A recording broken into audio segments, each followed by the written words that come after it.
Olá a todos, o meu nome é Maurílio Brandão, eu sou médico, me formei em 1986 e pouco depois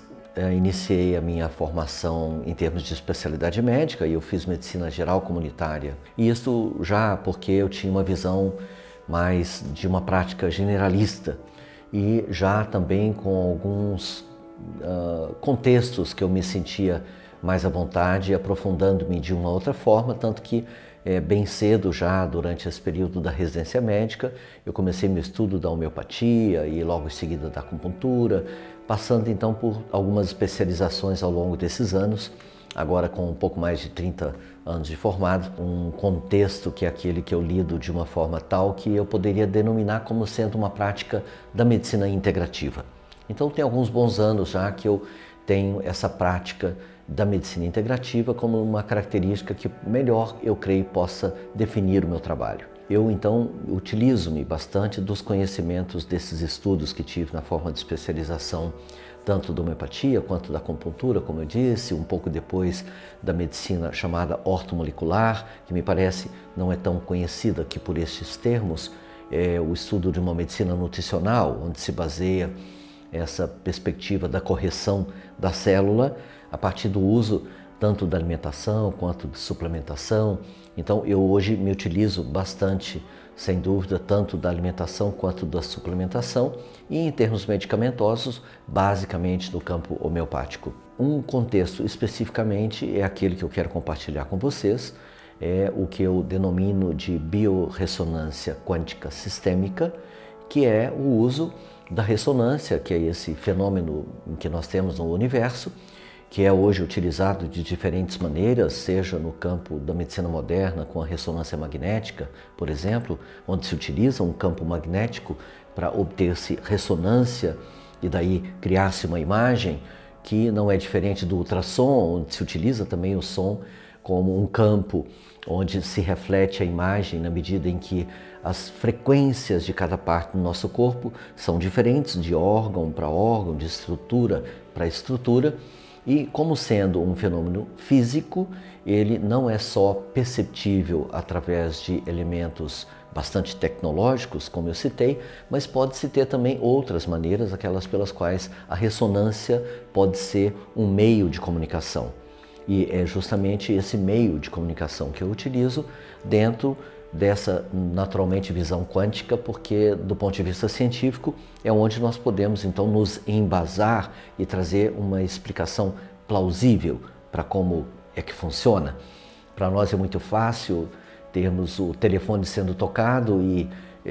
toca o meu número e não o seu número, por exemplo. Então é o meu telefone que atende e não o seu. Essas frequências específicas, de novo dentro de um campo altamente tecnológico, como é o da telefonia celular, pode-se utilizar também dentro desse próprio meio físico com outros métodos bastante simplificados, que são métodos, eu poderia dizer, manuais. No entanto, a informação, ela é sempre informação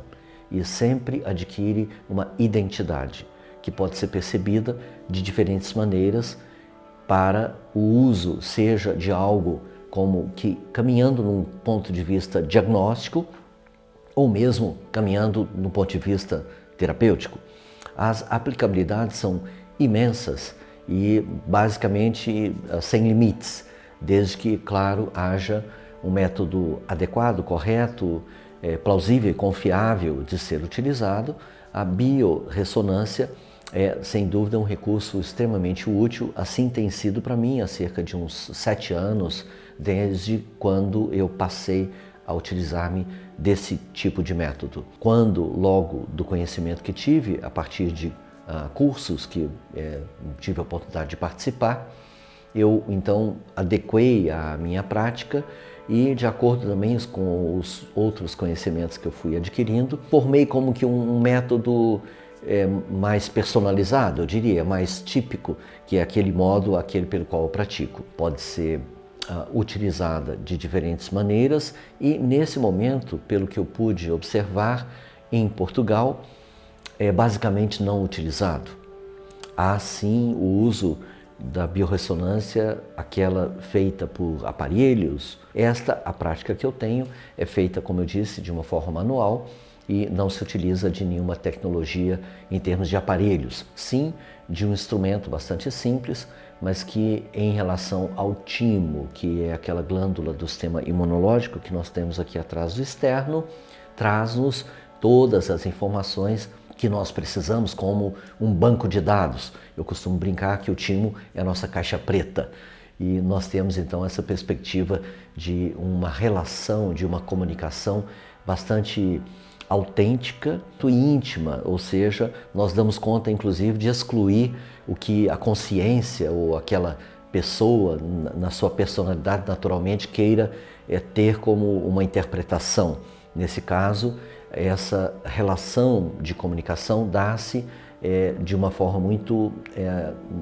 simples, mas verdadeira e autêntica, porque nós estamos lidando com o organismo diretamente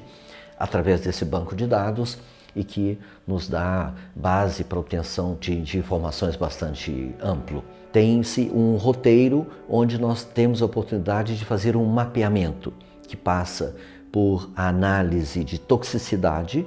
onde eu particularmente dou muita atenção pela perspectiva da visão ortomolecular quanto a metais tóxicos,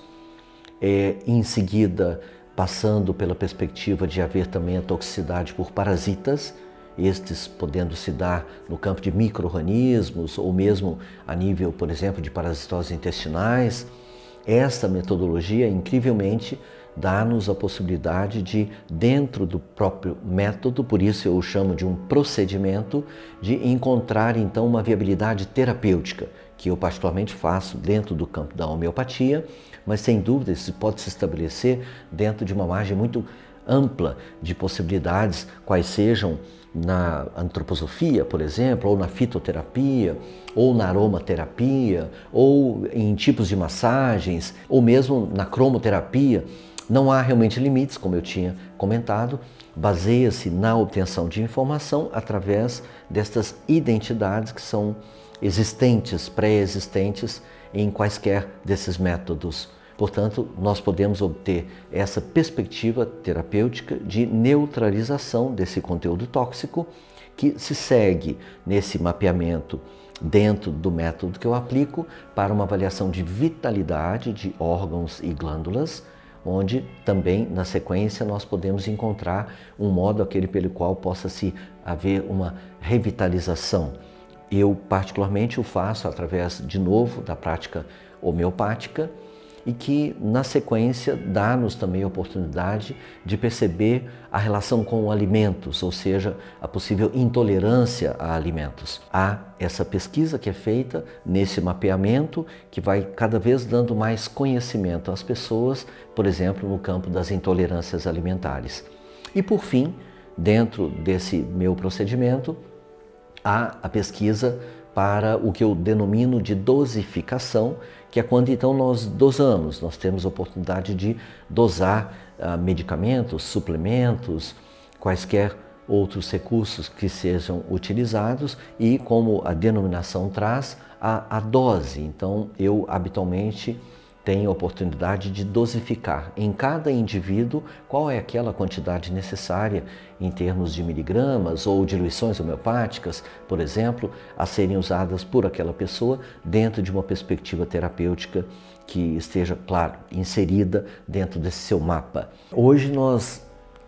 vivemos num mundo de resultados. Acima de tudo,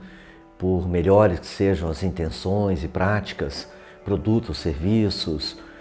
nada se sustenta sem resultados. Me deixa bastante tranquilo em relação à aplicação desse método, porque para mim foi o que chamou bastante atenção e aumentou os resultados que eu venho tendo com meus pacientes. A biorressonância quântica sistêmica tem como um ponto forte os resultados. E esses se dão justamente por conta dessa perspectiva de individualização de cada pessoa no seu momento e que traz no contexto toda a sua história numa perspectiva, portanto, que nós podemos dizer que é tanto diagnóstica quanto prognóstica. Além de abrir essas portas para que na relação com os pacientes este seja sempre um modo aquele pelo qual nós possamos testar as nossas impressões, confirmar os nossos pensamentos e que então dá-nos esta perspectiva de sermos individuais na abordagem e individuais nos resultados, o que só aumenta, né, a perspectiva de sucesso. E isto certamente será dado na forma de um curso a ser logo a seguir programado em termos de quando deverá ocorrer, para aumentar esse leque de possibilidades para as suas práticas, como tem sido para a minha, o que me dará imenso prazer.